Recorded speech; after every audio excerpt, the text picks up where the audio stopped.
I'm Doug Sullivan, President of AGSI, and I want to welcome you this afternoon to today's program, which proves to be very interesting, talking about the book, the recent Palgrave Macmillan book, A Political Economy of Sovereign Wealth Funds in the Middle East and Asia. Here you see a copy.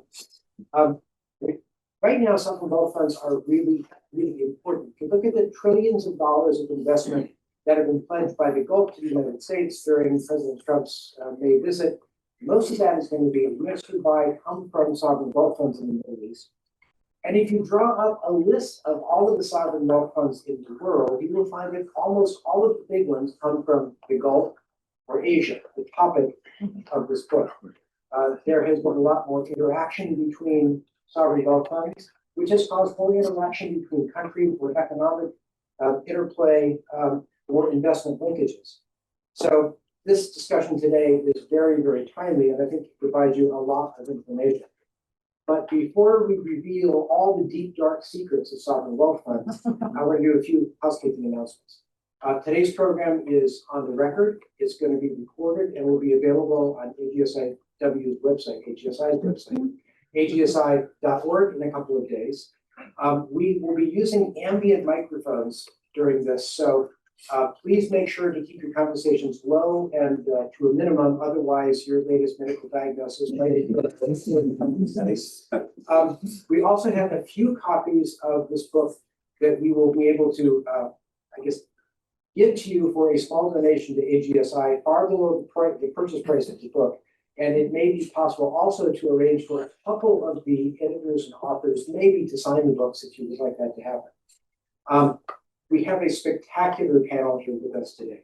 I'll start on the left. Justin Alexander is the director of Khalij Economics, a non-resident fellow at the Baker Institute's Djerejian Center for the Middle East at Rice University in Houston, although he lives in St. Louis, and the GCC analyst at GlobalSource Partners. But for our discussion today, most importantly, he is the author of one of the chapters in the book, the chapter on Gulf sovereign wealth funds and the energy transition.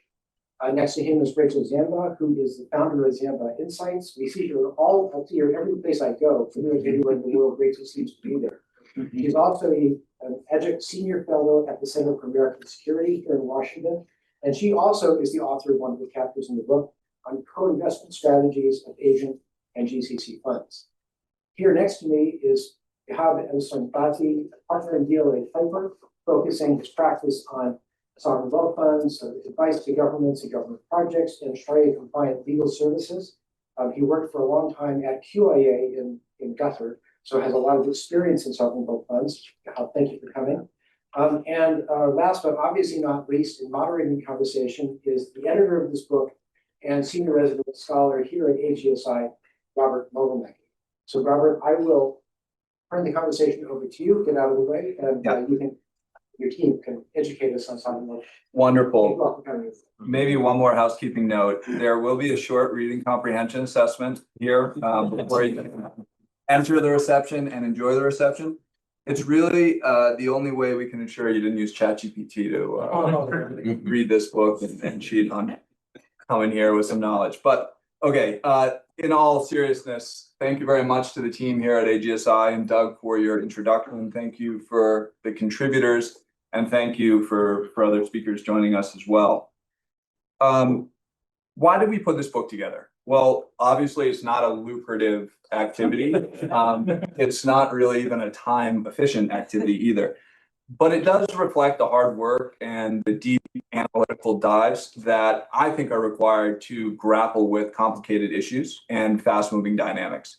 We can use this knowledge as a foundation to have really insightful conversations like we're having today, and put it into a whole range of other formats like we do here at the Institute. Now, of course, book publishing is not the only thing we do at this Institute, but our leadership gives us a lot of space to pursue these analytical undertakings, whether they're full books, book chapters, or otherwise. And I do think it gives us a competitive edge here at the Institute. Now, in terms of content, you know, I can't really think of a more important and consequential entity in the Gulf policymaking, economic policymaking toolkit than sovereign wealth funds. These sovereign wealth funds are making major investment moves here in the US, in Europe, in Asia, and other parts of the globe. What we wanted to do with this book was to advance a conversation about the role sovereign wealth funds were playing in the Middle East Asia investment corridor. And by the way, I don't think that that's just relevant for these two very critical regions of the world, but it's also useful for many other observers thinking about this topic around the globe and right here in the US. So I want to say from the outset, in an hour, we're not going to be able to cover everything in this book. Thankfully, we have the reception, so some of spillover conversation can happen over there. We do have two contributors. I'm very pleased that two contributors were able to join us in person today, Justin and Rachel, who cover energy and fiscal dynamics and how it affects sovereign wealth fund behavior in the book, and also co-investment strategies of Gulf and Asian sovereign wealth funds. We have other chapters in the book that look at Gulf sovereign wealth fund investments in India.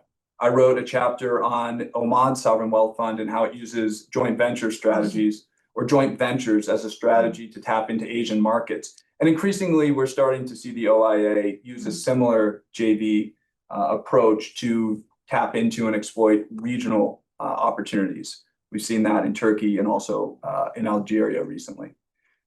And I'm really glad too that we have Ehab here to keep us tethered to reality and give us a kind of broad view and make sure that we're not going too far astray in any particular direction. So with that out of the way, let's start with energy. We've got Brent crude oil prices sliding to $60 per barrel. Last I checked, a lot of talk about global supply gluts. Maybe we could see prices dipping into the 50s. Low oil prices are manageable for a time, but it's certainly not good news for sovereign wealth funds, especially if it lasts.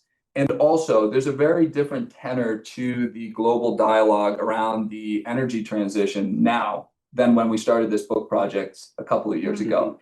So, Justin, how do you see global energy dynamics impacting Gulf sovereign wealth funds? And importantly for this book and this conversation, what's the associated impact on competition and cooperation with Asian counterparts? Thank you, Robert. Thank you for your work editing this book, and AGSI for its role, and fellow contributors like Rachel. It's been a real pleasure to be part of that. So yeah, as you said, we're entering another phase of the oil markets. We're at the lowest price now since 2020, since really the recovery from COVID. So yeah, that introduces some pressures on some of the Gulf states anyway. There's a wide variety of kind of fiscal positions in the region, and a wide variety of sovereign wealth funds. But you know, at the basic, most of the sovereign wealth funds have been financed over the decades through surpluses from oil. And so as we have lower oil prices and countries like Saudi Arabia and Bahrain and so on are in deficits, obviously they're not going to have additional capital to put into their sovereign wealth funds. So that will limit the firepower that those funds have to go out and do new deals in the next couple of years. Although there are other funds, mostly Emirati funds, Qatar, which will continue to have new capital, and all of the funds have income and capital gains to reinvest. So they're still going to remain very active in the next couple of years, even if we see oil down to the 50s. But yeah, the higher oil is, the more active the funds are likely to be. And it's so my chapter in the book was really focusing on this issue: is what happens long term if we get into an environment where, you know, oil prices are low for a long period of time, even global oil demand starts to decline in the transition, and Gulf states have to, you know, shift to a new economic model. You know, the capacity that each of those states has to do it varies considerably. We have no idea really when this is going to happen. The Paris Agreement targets, if we achieve that kind of limiting of global warming to 2 degrees, the IEA has said global oil consumption needs to fall by about 3/4 by 2050. OPEC sees it growing another 13% by then, to 120 barrels a day. I mean, the answer will be somewhere in between those two extremes, but there doesn't seem to be likely to be a very sharp decline in oil production. I'm personally quite optimistic from an environmental perspective that the world will reduce fossil fuel consumption quite quickly. as we get new tech from China. But still, there's going to be lots of scope for Gulf states to export their oil and gas, both because it's very cheap and because it's among the lowest carbon intensity of any hydrocarbons globally. So even if we see quite a sharp energy transition in the next 20 or 30 years, there will still be scope for a lot of Gulf oil exports and surpluses that can continue to build up the sovereign wealth funds. But so within the Gulf, there's a really kind of a wide variety of the sovereign wealth funds. So you have some like the ones in Kuwait or Abu Dhabi or Qatar, where they've already accumulated even $1 million or more of sets per national in those countries, whereas funds in, say, Saudi Arabia or Oman or Bahrain are far lower, more in the range of a few tens of thousands of dollars. So for the case of those wealthier Gulf states, it is conceivable, and I have some very rough back of an envelope calculations in the book, that, you know, say we get to 2050 and global oil demand has fallen sharply, they would be in a position to live fairly indefinitely, to continue their expenditure indefinitely, drawing on the income from those sovereign wealth funds. And the IMF has a theory, the permanent income hypothesis, and they're encouraging Gulf states to develop fiscal rules which try to limit their spending, increase their non-oil revenue generation, including from sovereign wealth funds, so that they can try and reach that kind of balance. And certainly some states can do it, others just don't have the resources, the surpluses, the assets to do it. And so they're looking at different things. So for Saudi Arabia, in particular, as I said, they've got far fewer assets. You know, even though the public investment fund is $1 trillion, among 90 million Saudis, that's, you know, not much more than $50,000 per capita. And while that may grow in the future, so instead of focusing so much on trying to build up that asset base, although they are doing that as well, they're looking at using the fund to develop their domestic economy, to diversify through Vision 2030. So if you don't mind, I mean, that's a good point for me to just jump in. I mean, you mentioned the global oil demand in the different forecasts you laid out. That's obviously going to be a potential problem for a number of Gulf funds, not necessarily all of sovereign wealth funds in Asia. I mean, you do in your chapter, you talk about how certain funds in certain Asian countries, their governments are dealing with oil and gas dependency, and this is an opportunity for to share lessons and to work together and collaborate. But how do you see these different, the energy transition that you lay out, the global oil demand forecast, impacting in particular how Gulf sovereign wealth funds and their Asian counterparts interact, or how Gulf sovereign wealth funds are more or less inclined to invest in assets in Asia? So most of the Asian funds are not hydrocarbon derived. I mean, some of them are in Brunei, and if you look at Kazakhstan, for example, and so they face some of the similar challenges the Gulf. But there has been a lot of interaction between the sovereign wealth funds on the issue of climate. That there are various kind of coalitions of sovereign wealth funds looking at how they can kind of climate-proof their investment strategies, so to maximize those returns through that energy transition. And they've also collaborated on a variety of investments. Some of those climate-related.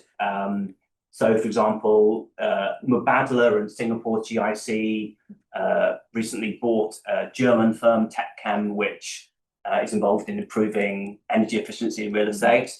So that's one example of the kind of climate focusing. But more generally, they are collaborating to try and invest in high growth sectors. And we've seen a lot of this in AI.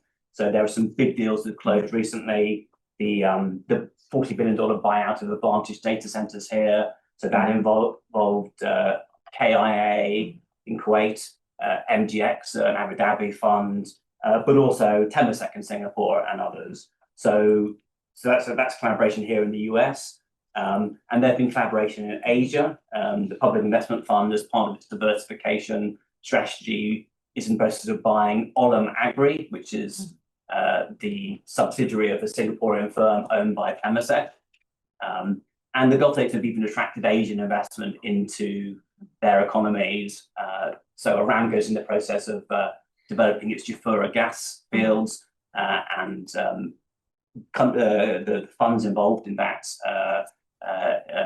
in the lease and leaseback deal, an $11 billion deal for the midstream assets in that field, include, I think, careers, pension fund, again, GIC, who comes up a lot in co-investment. So the funds are collaborating at home and abroad. Yeah.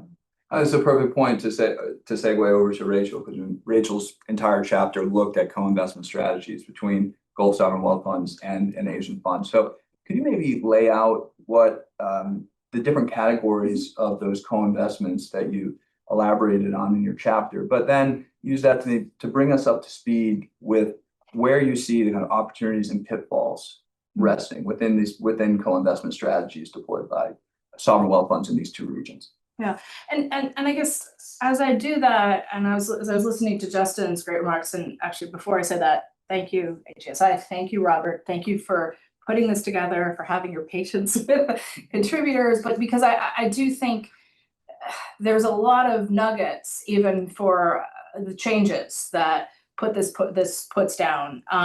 But as I was listening to Justin, I was also reminded when I started working on sovereign wealth funds, almost 2 decades ago, almost every conversation we'd have about sovereign wealth funds would define and say, well, we're only going to talk about these funds that are a pool of capital that doesn't have immediate liabilities. And there still is a utility when we're looking at, the only surplus countries. And so we'd spend a lot of time talking about what we weren't going to talk about. And I think one of the things that's useful in this book, even though we do define our terms and what we're talking about, but that we're in a world where we're thinking about sovereign balance sheets and the sovereign ecosystem in a different way. So Justin just mentioned some cases where maybe the entity, the Emirati or the Abu Dhabi entity that invested maybe was MGX, or you had a state-owned bank or a pension system. And so I think there's a utility in mapping, who the entities are, and is it a pension fund that has to pay out things to beneficiaries every year, and that might frame their interests and funding structure, but also recognizing that in the geographies we're focused on today and in the rest of the world, that there is a lot of different both pools of capital and groups of sovereign-owned assets that governments are trying to get the most out of. And that includes the country we're sitting in today, which maybe we'll get to towards the end. But I think this focus on how the sovereign investment ecosystems in the Gulf and Asia are adjusting is a really important one. And that's why I wanted to talk about co-investment. So in the chapter, I identify 3 co-investment strategies. One, a consortia approach. So developed large funds, pools of capital, whether it's large investment vehicles like the Abu Dhabi Investment Authority, the Kuwait Investment Authority, and China's CIC, Singapore's GIC. I mean, the list can go on. Who might, and their investment partners might be other sovereign funds, but they also might be Canadian pension funds or Australian pension funds, or they might co-invest with BlackRock, Blackstone, or different, pools of capital. And I mentioned that one in particular because the Saudi gas deal that Justin just mentioned was actually pulled together by Global Investment Partners, which is fund structure. So anyway, consortium investments, think about ownership of Heathrow Airport and other big infrastructure projects. So that is an element. Now there's still alignment issues that can come up. Is the time horizon the same of all the investors? Is the reporting structure and transparency of the different investors the same? So that's one. The investment structure that interested me the most, though, was a partnership between sovereign funds on the one hand and what people have called sovereign development funds on the other hand. So investment vehicles often in a deficit country, a country that does not have these sort of pools of accumulated wealth, but might have government-owned vehicle, a telecom company or something else, and they want to pull in that capital. They want to de-risk that capital. Russia, paradoxically, was one of the initiators of a fund like this, a sovereign development fund. So they would co-invest with this foreign capital coming in. And it didn't have to be foreign sovereigns, but a lot of foreign sovereigns were asking for vehicles like this. And if we look around the world, many of the new sovereign funds, sovereign investors that have been created in the last 10 years are vehicles like this, whether that is new funds in Indonesia or Turkey or Nigeria. I mean, we can look in those structures, and we definitely see that India has been one of the more successful ones, and I know that's talked about in one of the chapters in the book, in Daniel's chapter, as well as briefly in mine. So what we have is, this element of, in a sense, there's a risk sharing element here. And for foreign investors, for GCC funds or Asian funds coming into a jurisdiction, there's also a hope that their local partner might cut through the red tape, right? That's this de-risking element that I mentioned. So that's one element. And then the third group, is structure, a sort of a tendency I've seen that some Gulf funds would invest directly in companies in Asia, but have very explicitly as part of their investment a domestic economic, not just development goal, but an idea that that company would turn around and invest in, say, Saudi Arabia. Now, that kind of third structure it's not the first time we've seen it. We can look at the mid-2000s investments of the Qataris, for example, and even Mubadala. There were some investments along those lines in the areas prioritized for domestic economic development, but we have seen an increase in that trend from Saudi Arabia. So I think these categorizations are always a little bit messy. You chunk them in different ways, but I do think the political dynamics, the changing trade routes, all of these different things going on, I think create an environment where sovereign funds, rather than just being about the economic return, the return on capital, they're also about turbocharging domestic economic development.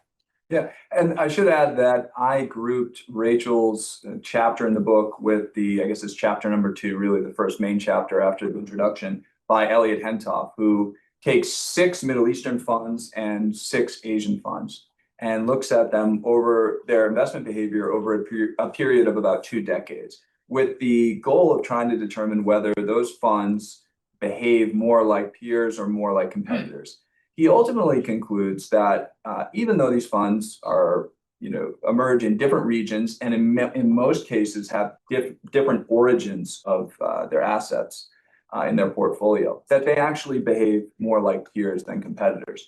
And he identifies that actually one of the big indicators that really makes a difference in the investment behavior of sovereign wealth funds comes down less to where they're geographically located and the origin of the kind of portfolio, but actually just the size. I mean, and I believe, if I'm remembering correctly, he puts down right around $50 billion in assets under management. If you're above that, you have better access into different markets, into deals. You can move. You have more sway, more influence, so to speak. Below that, you're playing a different game. And so this was the threshold that he identified, just in terms of pure size of the portfolio. And I think especially as they get even bigger than that, but I think there's also an argument to be made that the sort of political economy and the international system of, as we had some of the sovereign funds get to much larger than 50 billion, but as we were sort of dealing with a lot of 100 billion, several hundred billion plus, and maybe this will link into Ehab's comments, but that there was an element of asking them internationally to have a degree of transparency. And I'm thinking about that as sort of the point of the 2008 global financial crisis, the kind of the asks that both international financial institutions, the US government at the time, other dynamics that maybe in a way, maybe they would have ended up looking like each other anyways. But I think there is a international system sort of power sort of question, as well as maybe the desires of some of these other entities they were co-investing with, and the like, that may have had some impact on how they were structured, even with countries that might have had different degrees of expectation of transparency at home versus abroad. I mean, the Gulf countries are not going to look like Norway in terms of their transparency. So if I can throw in a comment, actually, just coming off what you said about Elliot's $50 million threshold, and I know you do a lot of work on Oman. I think Oman is going to be very interesting in the next couple of years, because it's the Oman Investment Authority is right at that threshold of $50 billion, and Oman has reformed its public finances in the last couple of years, so that even if we have oil, in the low 60s range in the next couple of years, it should continue to post surpluses, continue to grow its size of its assets. And so, the Omanis might start doing some of these big deals. So far, they haven't really. They've done a few. They've been mainly portfolio focused, but as that grows, maybe the Oman Investment the Oman Investment Authority will become more active.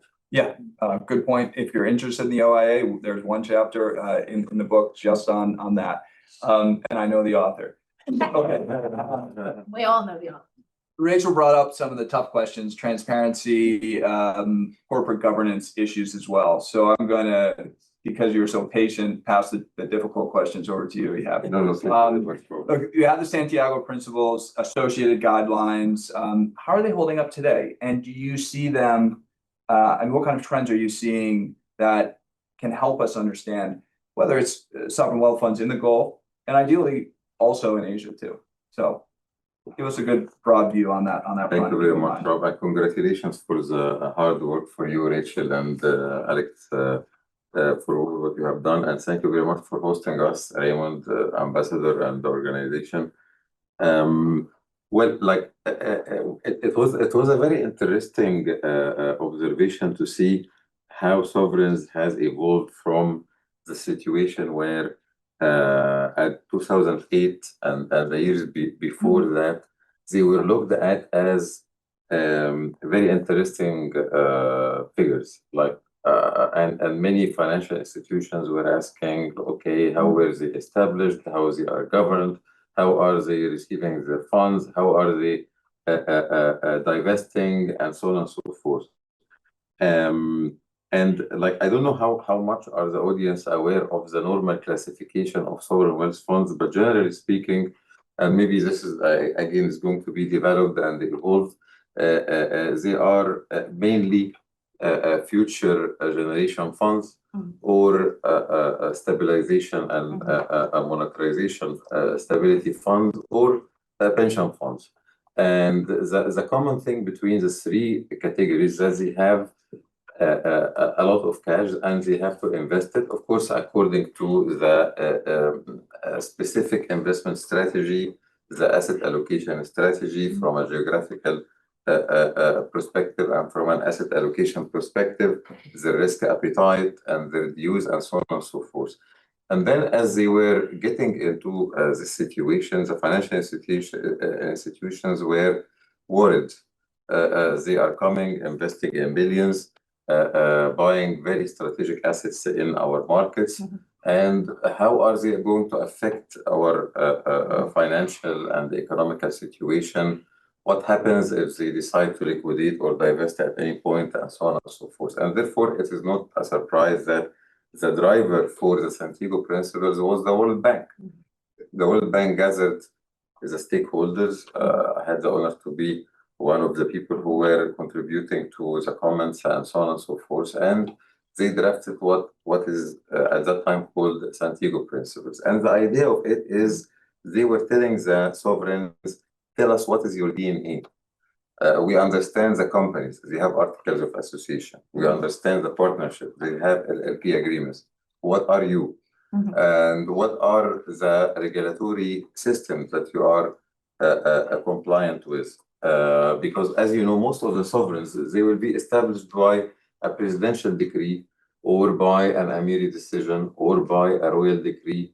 And then they just report to these figures. They report to a Supreme Council, or they report to, in some few cases in the Gulf, to the Parliament or to the Council of Ministers.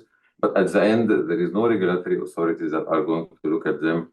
And therefore, it was not easy for the financial institution to understand this. So came the standards, came the principles, and they set 24 main principles with their explanatory notes, but they are all about that. How are you organized? How are you formed? How are you governed? Who are you accountable for? And then what is the investment criteria behind using the cash that you have? How are you deploying it? And who is going to ask you to legislate at some point? Does the government that owns, and the name sovereigns has always created issues until now, by the way.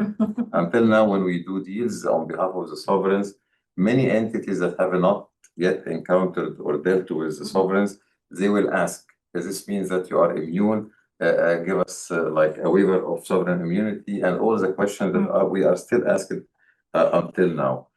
And as these principles evolved, at that time, the sovereign wealth funds and the likes were still doing the housekeeping because they used the time of 2008 and the years after that to accumulate immediately a big amount of assets that was a result of their excess cash that they were having access to while the market was going through uncertainty period, not far from where we are now.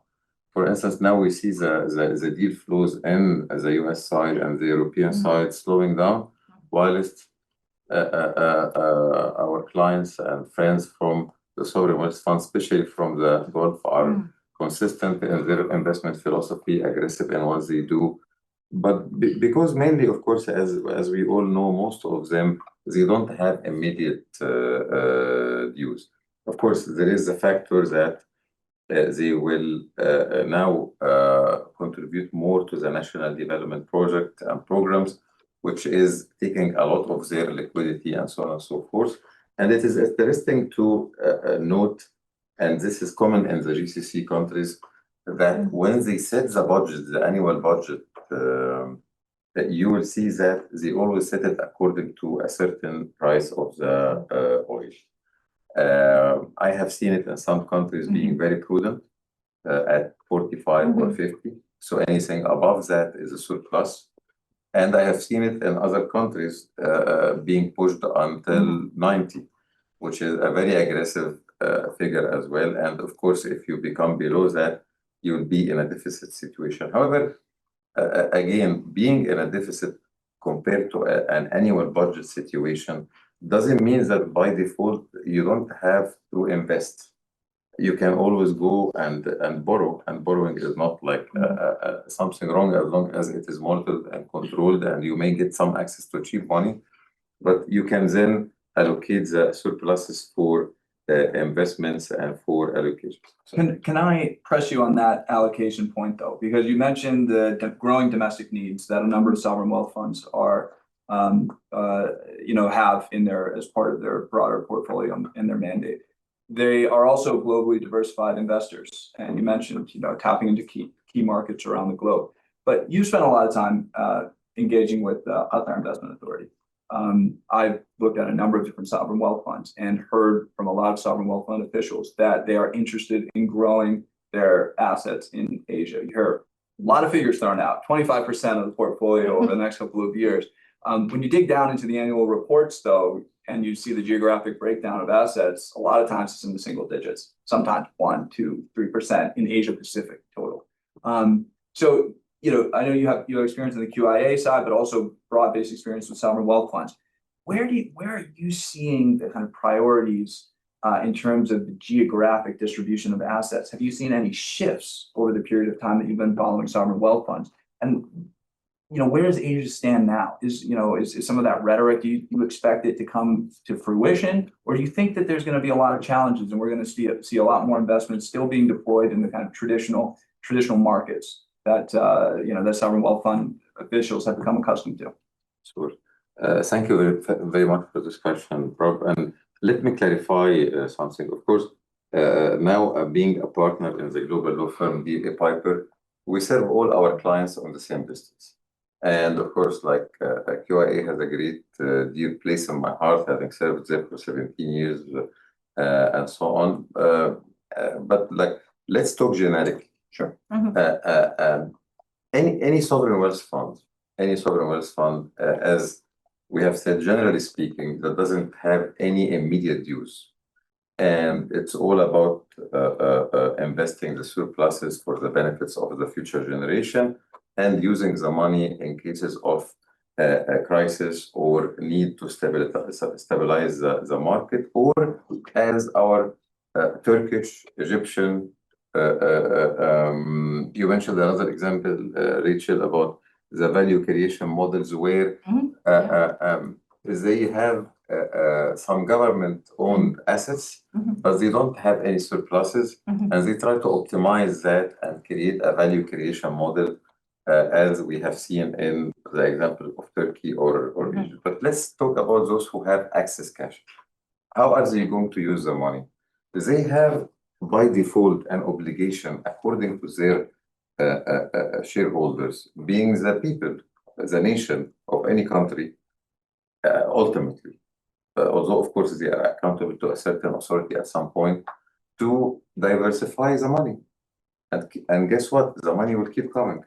As long as it is there under the ground, the oil will keep coming, the gas will keep coming, and the returns will be there. And according, of course, to the figures versus the size of the population, the surpluses will be there. So how can we be responsible in front of our nations in allocating this money? We have to make sure that it is diversified in terms of the asset classes. We have to make sure it is diversified in terms of geographically allocation, to make sure that we are fulfilling the expected returns by our shareholders, being a Supreme Council, being a parliament, being the president, being the king, being the prince, or whoever. They asked us to make a return of 12%, and to make sure that at some point the size of the fund is this amount of trillions or whatever. How can we achieve that? Then the reality check will come. Diversification is an obligation, 100%, but we need to make sure that, number one, we are achieving returns, and number two, we are avoiding as much as we can unexpected risk. And at the same time, we go after the opportunities that provides us with amazing talents, R&Ds, and room for scaling. I was just in a conference in London, and there was a complaint from the industry that all the successful VCs in the UK, I'm not talking about like less developed European countries, once as they start scaling, where do they go? They don't go to Asia, they go to the US. So I'm not being a partner in a US firm saying this, but the fact is, this market is still, with all the happenings in the world, there is amazing room for scaling. The growth rates are like remarkable. The talents, such as you guys and most of the people of the room, if you are not visiting from abroad, or even if you're visiting from abroad, everyone comes here because this is where the talents are allowed opportunities to grow and to become whatever they want to become in this life. And we have the amazing schools that are driving the R&D and the science and the healthcare and so on. So you want to invest in the AI and the healthcare and in the biotech. So this like it's an indicator.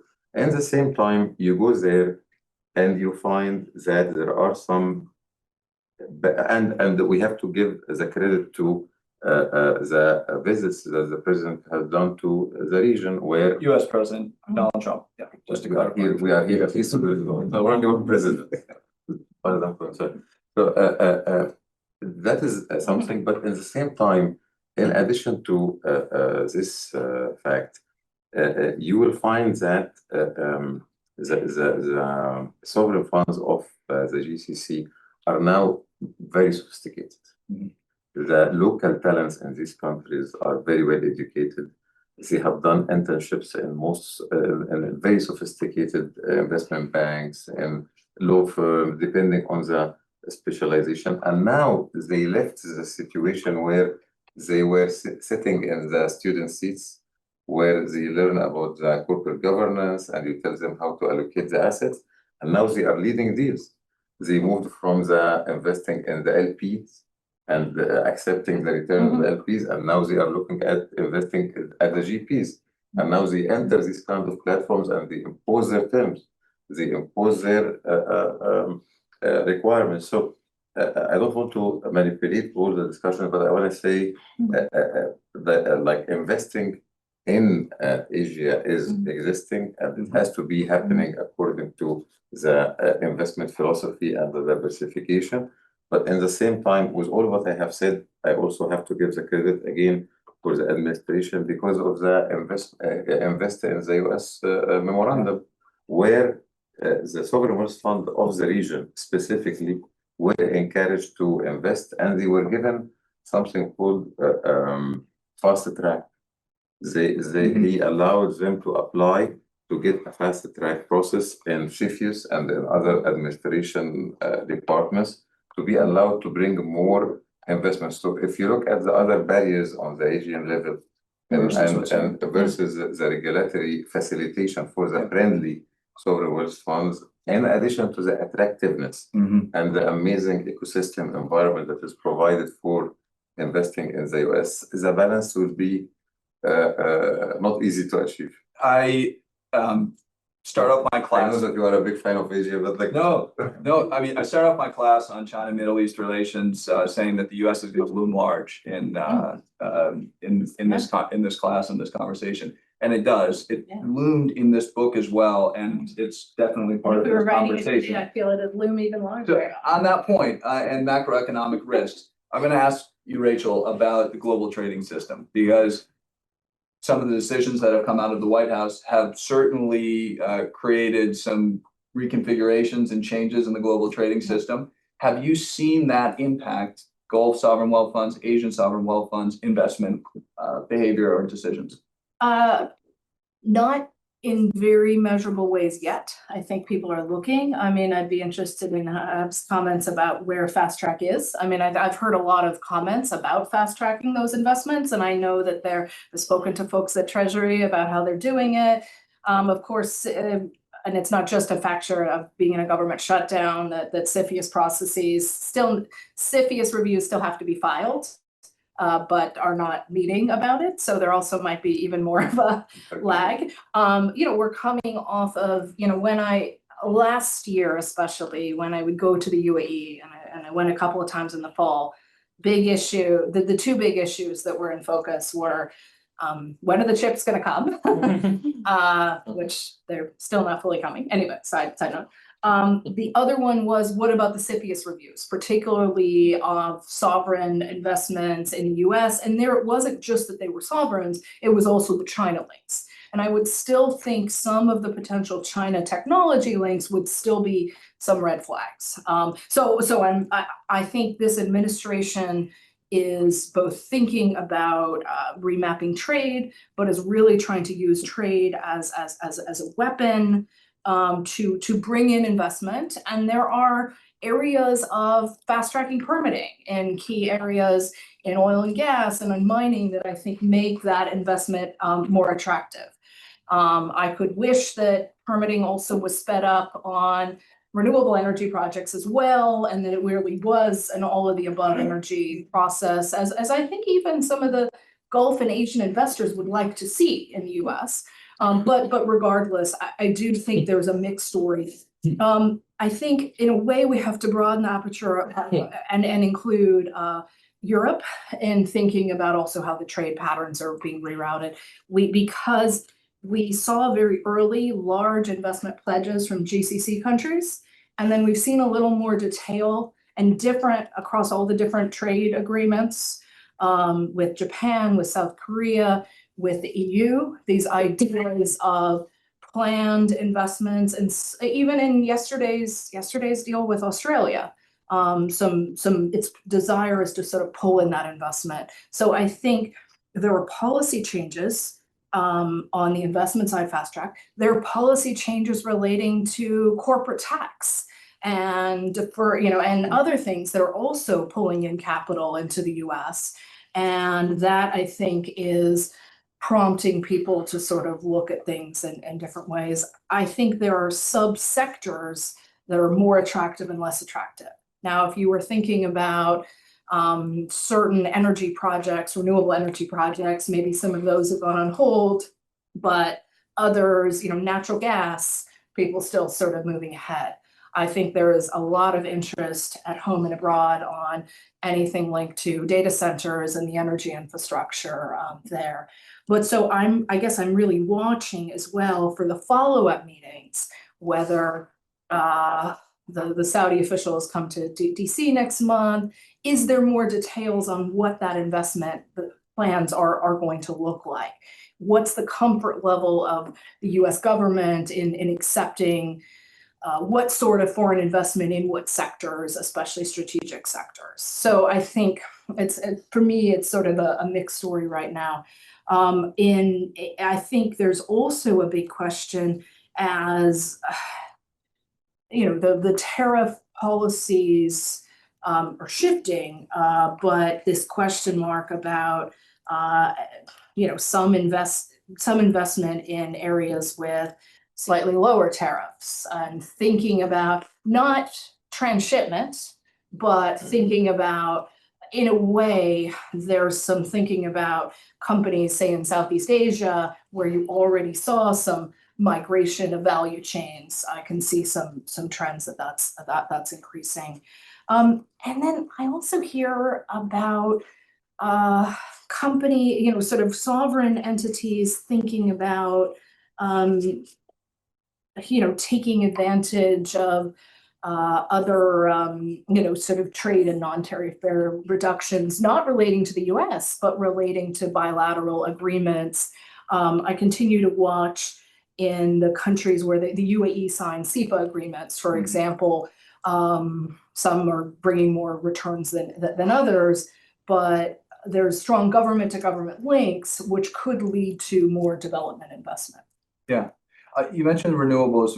Maybe it's a good chance to jump over to Justin on clean energy. Do you want to just say a bit about your thought process for where you're seeing sovereign wealth fund investment interest in clean energy, and also any other points on the US dimension, because we got sucked in to the US conversation here, being based in Washington. That's only reasonable, but I'll give you the floor too. And I'll just say that we're coming up on our hour. So for anyone who has questions, if you could think about question and ideally direct it toward a particular individual, we can try to get through as many as we can, but we'll continue the conversation outside. So yeah, Justin, over to you. Yeah, well, if I can just start by kind of ripping off Rachel and the discussion about US trade policy and how that's affecting sovereign wealth funds.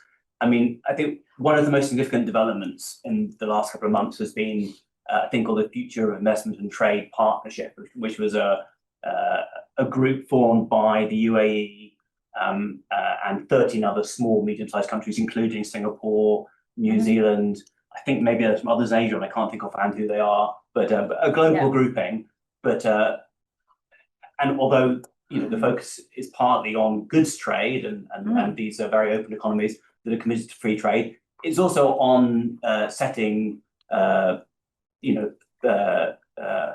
supportive rules for investment. And so I think within those countries and more broadly, that kind of agreement, the SEPAs you mentioned that the UAE is signing, the broader free trade agreements for the GCC collectively, with many countries, including Asian countries, these could certainly facilitate more cooperation with sovereign wealth funds and investment flows.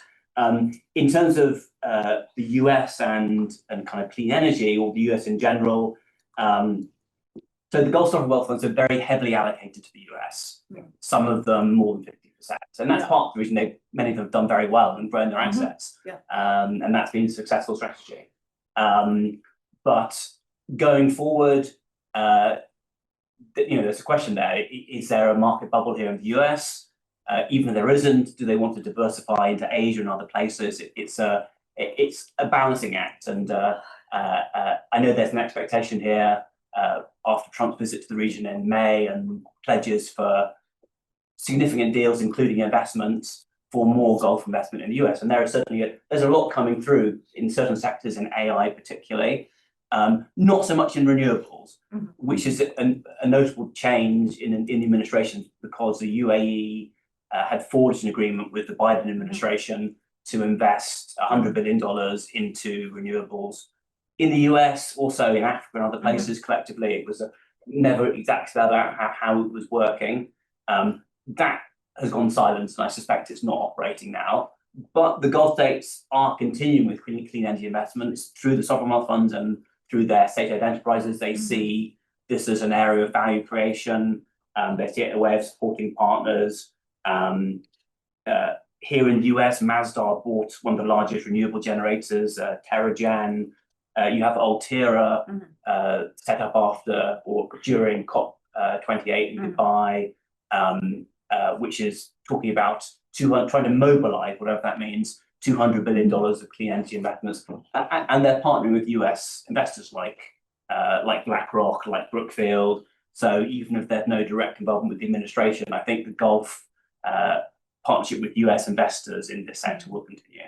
Yeah, and critical, and you didn't ask about it, but critical minerals is also where we'll be watching even more so. And that was something on the docket in the last administration, but I think even more so in thinking about what sort of financial structures and other things like that. So sorry to interrupt. A few things too. No, this is amazing. And yeah, as Alex has said, it is like some of the Gulf countries look at the renewables as a part of the energy pocket. So they want to leave the energy pocket with the oil and gas incumbent. And some of them are allowing the sovereigns to invest in the renewable as a part of the non-oil and gas portfolio, depending. But I don't think they will stop, to be honest, investing in the renewables.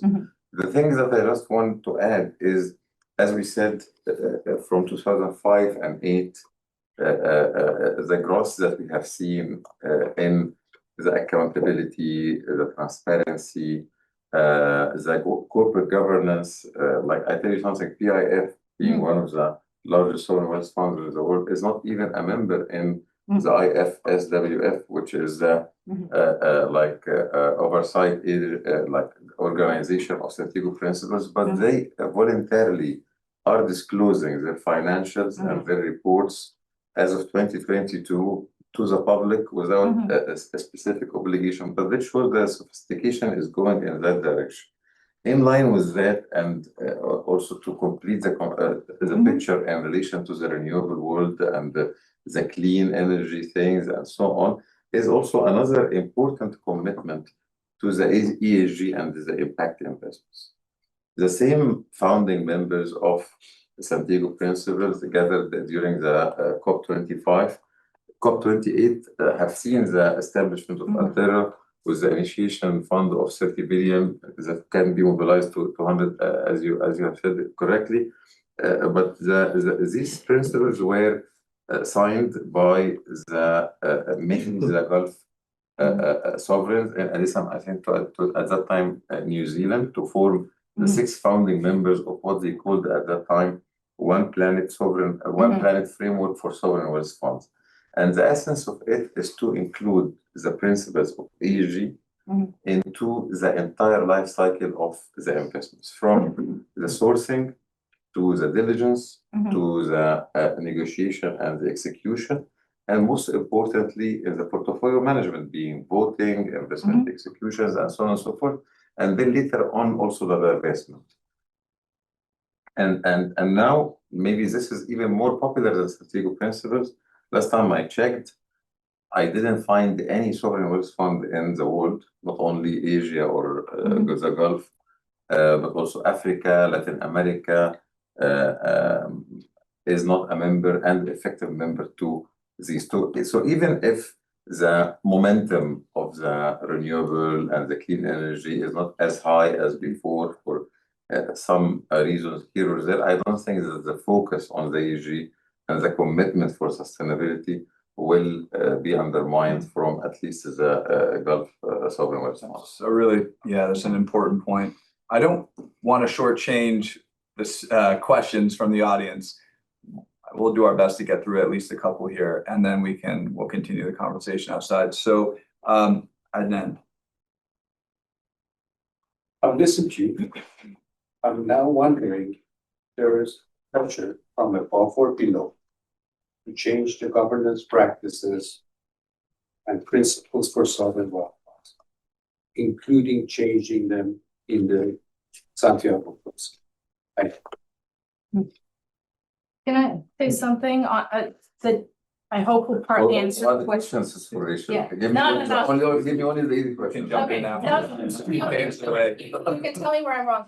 One thing I wanted to put on the table, partly in response to the comment Ehab just mentioned about how PIF is being very transparent, is I think there's an important factor for some of these funds, which is this element of they're in the debt markets. Now, I think we've all said that debt is not necessarily a bad thing, but debt forces transparency.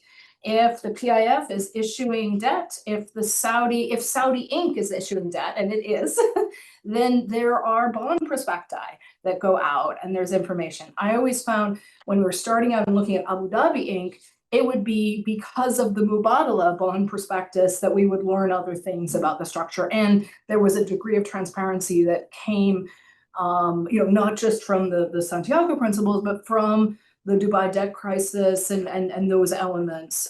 So that there is an element of having to clarify those points and those links that comes from the debt investors. Also, specifically on the ESG side, there's an element where both partners and others are demanding other questions on sustainability.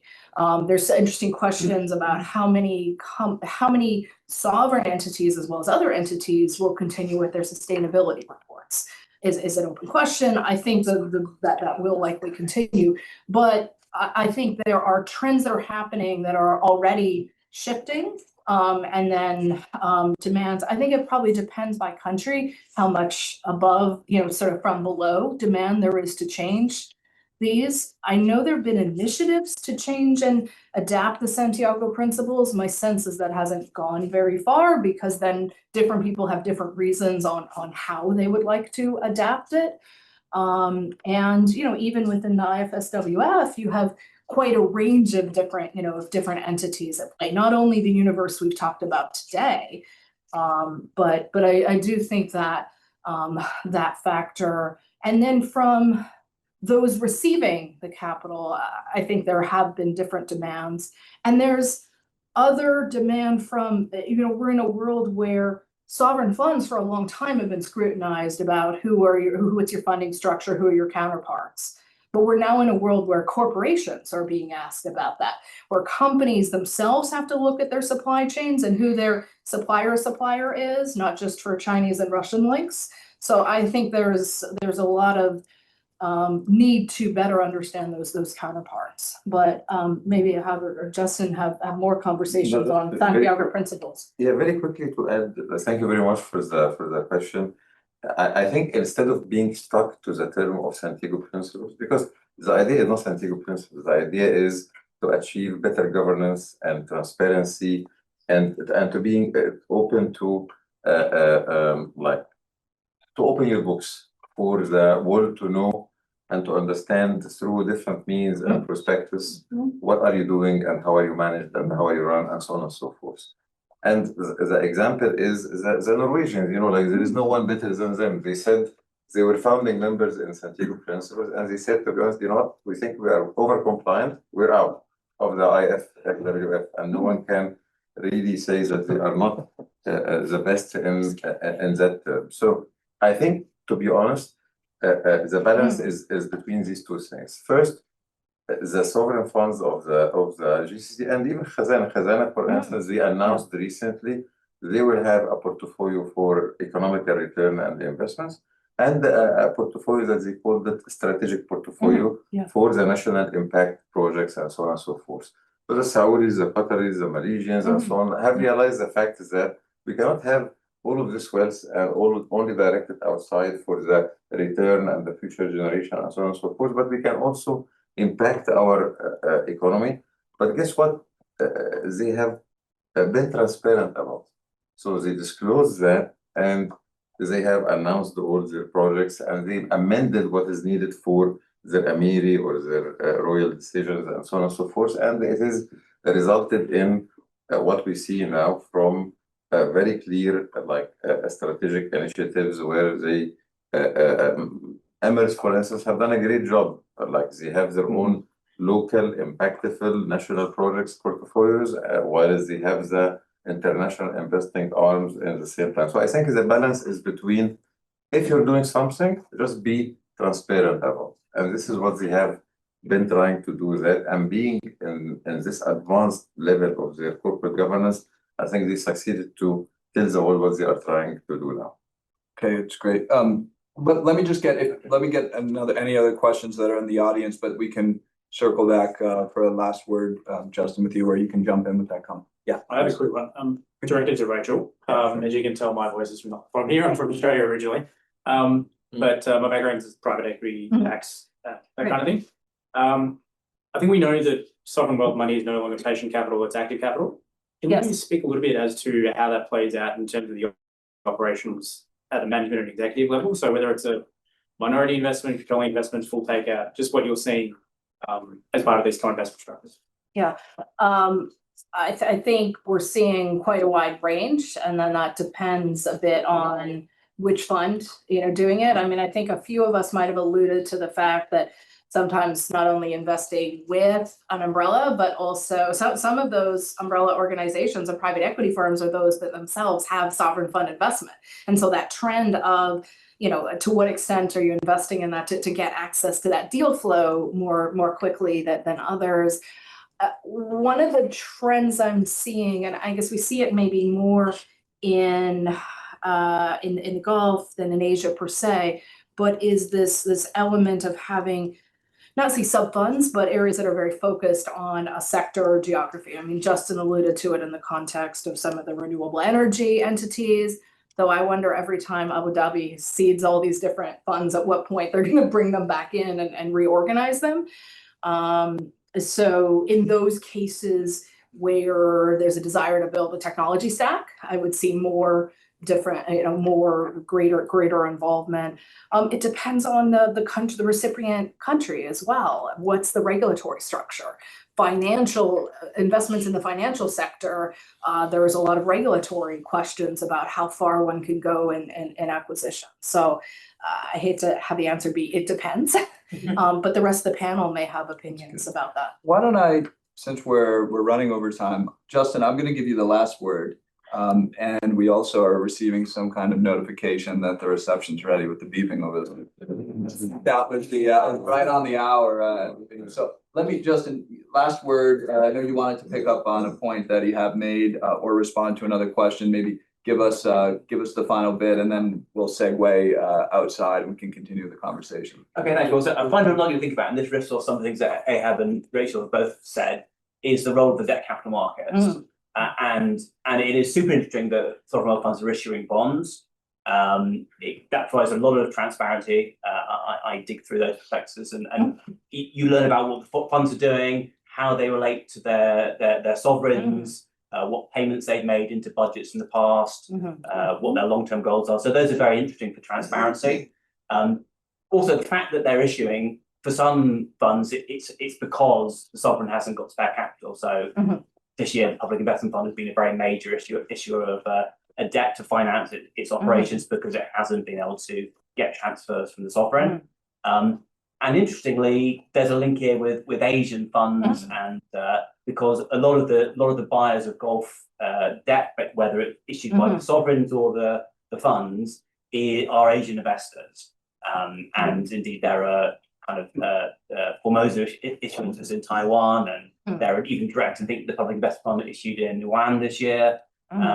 So there is financing coming from Asian funds and private investors into the Gulf sovereign fund through the debt capital markets. So yeah, that whole world gives some insights into what they're doing and why they're doing it.